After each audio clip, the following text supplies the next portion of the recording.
কক্সবাজার সমুদ্র সৈকতে গোসলে নেমে দুজন পর্যটক নিখোঁজ হয়েছেন। তার মধ্যে একজনকে উদ্ধার করে হাসপাতালে নিয়ে গেলে কর্তব্যরত চিকিৎসক মৃত ঘোষণা করেন এবং এখনও পর্যন্ত আরও একজন নিখোঁজ রয়েছেন। যিনি নিহত হয়েছেন প্রথমে কিছুক্ষণ নিখোঁজ ছিল, পরে উদ্ধার করে তাকে হাসপাতালে নিয়ে গেলে কর্তব্যরত চিকিৎসক মৃত ঘোষণা করেন। তার নাম ইয়াসিন খান এবং আরও একজন ইব্রাহিম খান, তিনি এখনও পর্যন্ত নিখোঁজ রয়েছে এবং তাকে খোঁজ করার জন্য তাকে খুঁজে পাওয়ার জন্য লাইফগার্ড কর্মীরা যে আশপাশে সম্ভাব্য এলাকায় গিয়ে খোঁজাখুঁজি করছেন, তবে এখনও পর্যন্ত তিনি নিখোঁজ রয়েছেন। মূলত ঘটনাটি ঘটেছে 2:10 অর্থাৎ প্রায়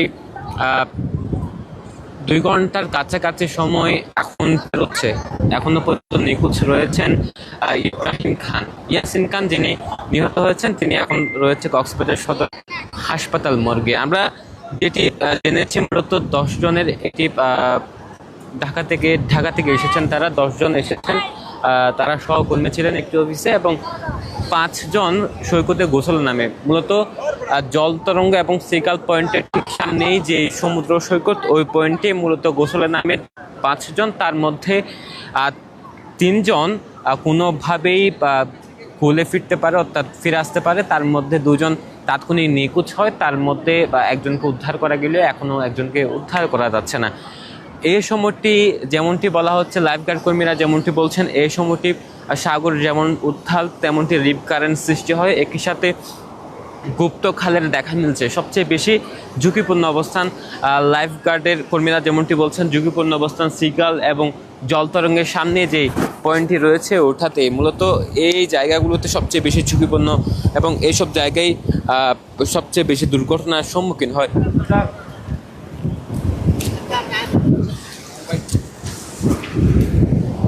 আমরা কথা বলেছিলাম লাইফগার্ড কর্মীদের সাথে, তারা যেমনটি বলছেন মূলত ঠিক যে জায়গায় দুর্ঘটনাটি ঘটেছে জনবল সংকটের কারণে সেই সব জায়গায় লাইফগার্ড কর্মীদের অবস্থান নেই। একই সাথে যেমনটি বলা হচ্ছে যে এর আগে আমরা যেমনটি দেখেছি সাগরে নিখোঁজ হওয়ার ঘটনা এবং নিখোঁজের পরবর্তী সময়ে অনেকে খুঁজে পাওয়া যায়, অনেকে খুঁজে পাওয়া যায় না। তবে একজন যিনি নিখোঁজ রয়েছেন ইব্রাহিম খান, তাকে এখনও পর্যন্ত খুঁজে পাওয়া যাচ্ছে না। প্রায় 2 ঘন্টার কাছাকাছি সময় ধরে এখনও পর্যন্ত নিখোঁজ রয়েছেন।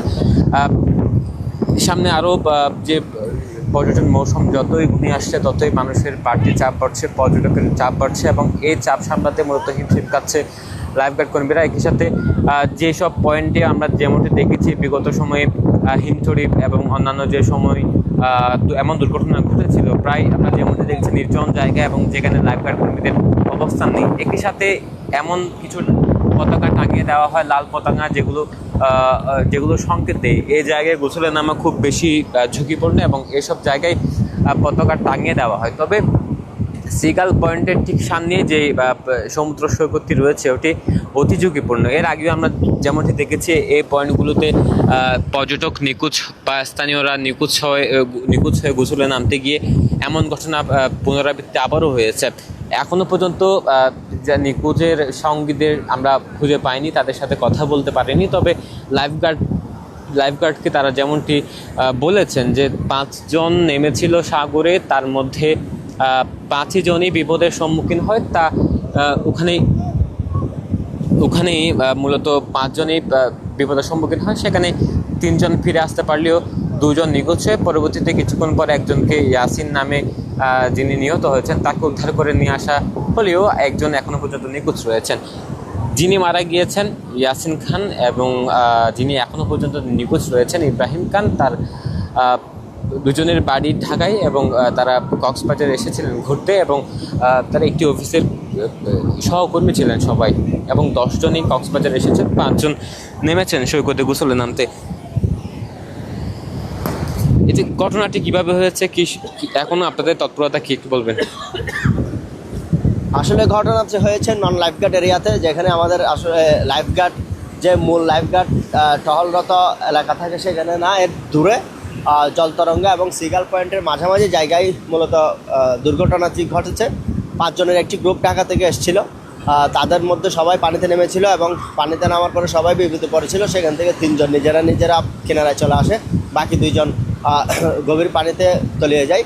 সো ওই 3 জন দ্রুততম সময়ে আমাদের লাইফগার্ড সার্ভিস এরিয়াতে এসে আমাদেরকে ইনফর্ম করে আমাদের লাইফগার্ড টিম দ্রুত গিয়ে দুজন যারা বিপদে ছিল তাদের থেকে একজনকে উদ্ধার করে, বাকি একজন এখনও নিখোঁজ রয়েছে। যাকে উদ্ধার করা হয়েছিল তাকে দ্রুততম সময়ে হাসপাতাল নিয়ে যাওয়া হয়েছে এবং সেখানে কর্তব্যরত চিকিৎসক মৃত ঘোষণা করেছে।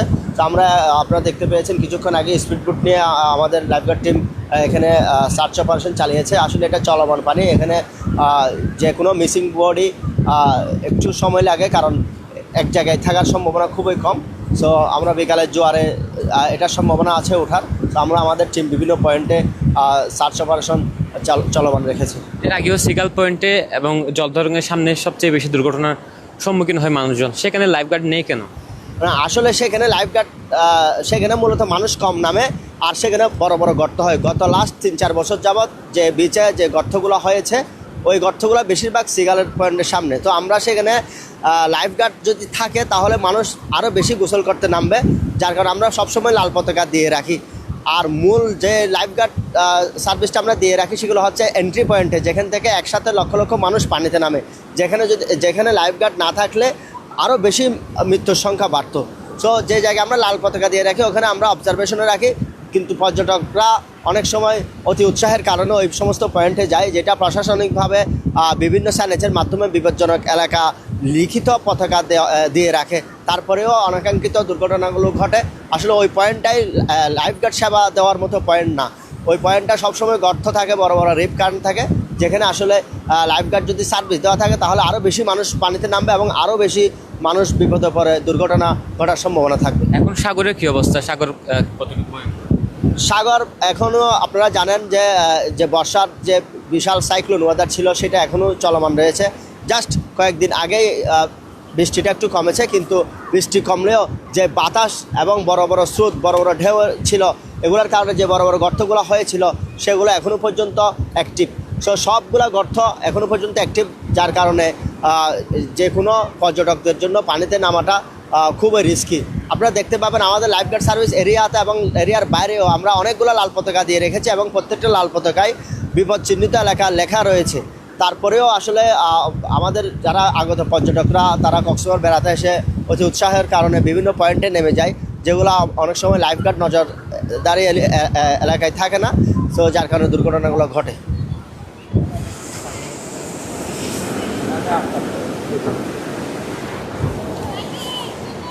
যারা নিখোঁজ হয়েছেন, যিনি নিখোঁজ হয়েছেন এবং যিনি মারা গিয়েছেন তাদের বাড়ি ঢাকার আফতাবনগর, এমনটি আমরা শুনেছি। অর্থাৎ অন্যান্য যারা ছিল তাদের দেওয়া তথ্য মতে ঢাকার আফতাবনগর।